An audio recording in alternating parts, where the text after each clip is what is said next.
Donc, vous avez une nouvelle série pour moi? Oui, monsieur, assez atypique, vous risquez d'aimer. Ça s'intitule Chainsaw Man. Un titre plus invocateur que Bleach ou One Piece, hein?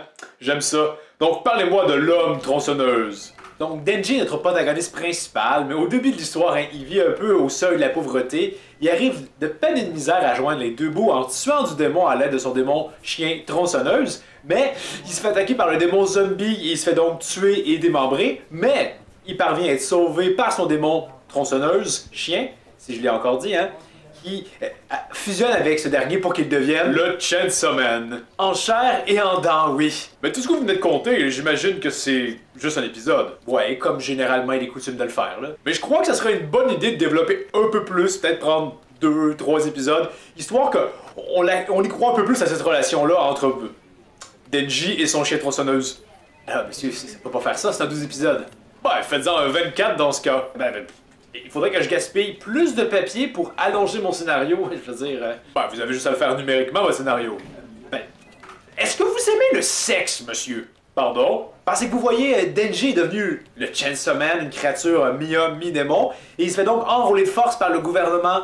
Mais Denji voit pas ça trop mal, hein. Il se dit que sa situation s'améliore, et donc il va chercher à avoir ce qu'il n'a pas pu avoir auparavant, notamment une vie de luxure. Notamment, il se donne comme objectif de coucher avec Makima, celle qui l'a enrôlé et qui est sa chef à présent. Ouais, c'est sûr que c'est pas aussi louable hein, que devenir chef ninja ou roi des pirates, là, mais... Je suis pas mal sûr qu'à peu près tous les garçons et même les filles vont facilement s'identifier à cette quête. Monsieur, hein, qui aurait dû que le sexe vendait? Donc, vous venez me parler de Makima, pouvez-vous m'en dire un peu plus? Ah, absolument, monsieur.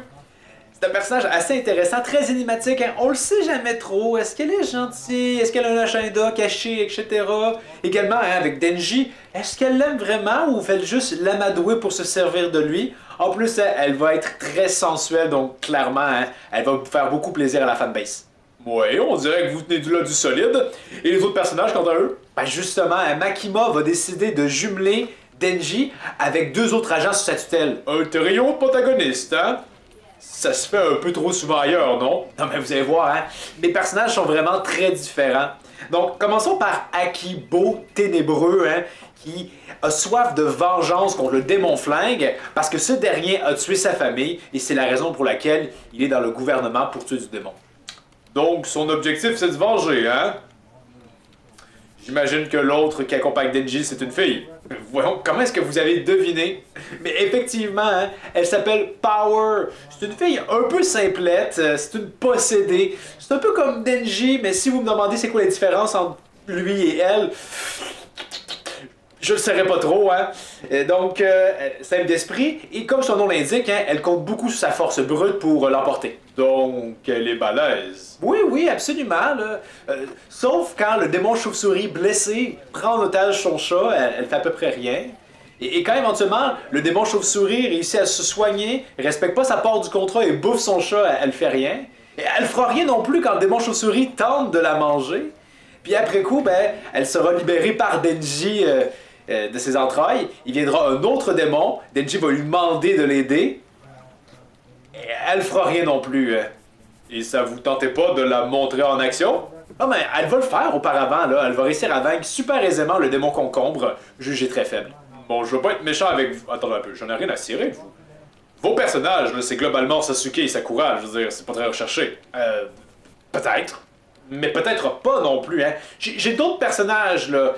Je vous ai parlé de Imono, hein. Elle accompagne Aki, elle est amoureuse de lui, mais Aki est amoureux de Makima, donc ça marche plus ou moins pas, là.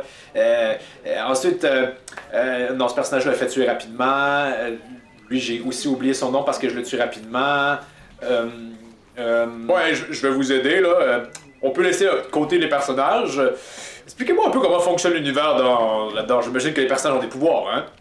Oui, tout à fait. Donc, hein, des fois, ce sont des hommes mi-hommes, mi-démons ou possédés, peu importe à quel point c'est presque la même chose, là. Mais il y a des humains normaux, mais qui ont quand même des pouvoirs parce qu'ils vont passer des pactes avec les démons.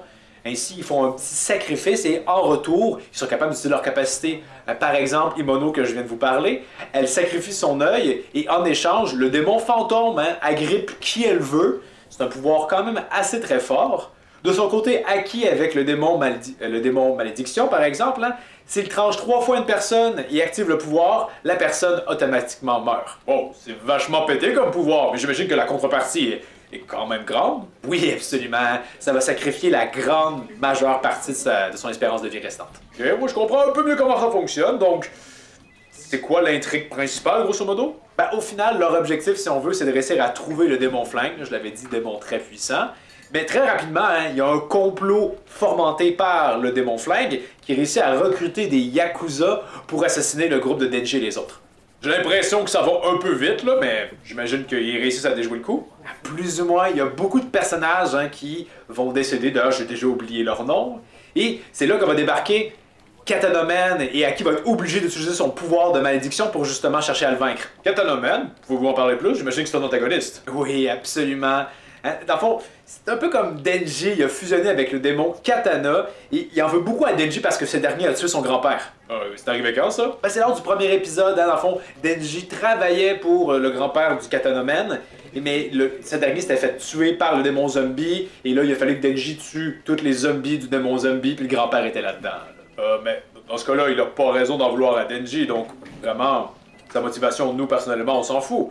Et en plus, il n'y a rien d'autre parce qu'il est mort, hein, à qui l'a tué en utilisant son pouvoir. C'est ce qu'on croirait, mais non, hein, il y a Sawari, une autre méchante qui débarque et, le pouvoir qui devait assurément tuer n'a pas tué la cible. C'est assez étrange, mais bon, au moins j'imagine que Aki a conservé son espérance de vie vu que le pouvoir n'a pas été effectif. Non, il lui reste seulement 2 ans à vivre et il a perdu son espérance de vie. Créer la hype et tout gâcher, c'est cool! C'est excellent même. Mais je vous rassure, hein, ce contrat avec le démon malédiction c'est terminé, donc il va faire un nouveau contrat avec le démon futur. Ça va lui conférer l'habilité dans son œil de voir les mouvements à l'avance et ainsi faciliter les esquives. Bon, revenons à l'intrigue, donc Aki tente de vaincre le Katanomen, Sawari débarque, ça fonctionne pas, puis ensuite... De peine et de misère, nos héros parviennent à s'enfuir.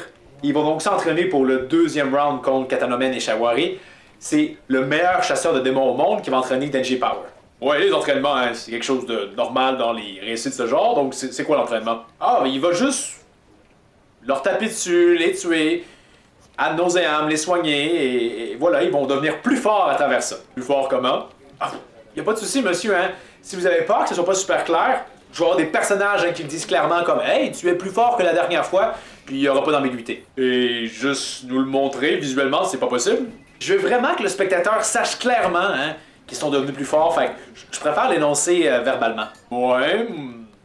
Bon, ça va un peu à l'encontre d'une règle principale en cinématographie, hein? On montre au lieu de dire, mais bon, hein? Donc, les méchants reviennent et on apprend un peu plus à les connaître. Hein? Non, hein? Katanomen se fait vaincre, on n'en sait pas davantage sur lui. Et Sawari, hein, elle est en train d'attendre que Sasuke réussisse à la vaincre et ben ça arrive, hein, sans surprise, puis elle meurt. Oh, elle était pas comme secrètement super puissante, je veux dire, elle a stoppé le store de la malédiction, là. Non, il faut croire que tout à fait invincible, il n'y a pas d'enjeu.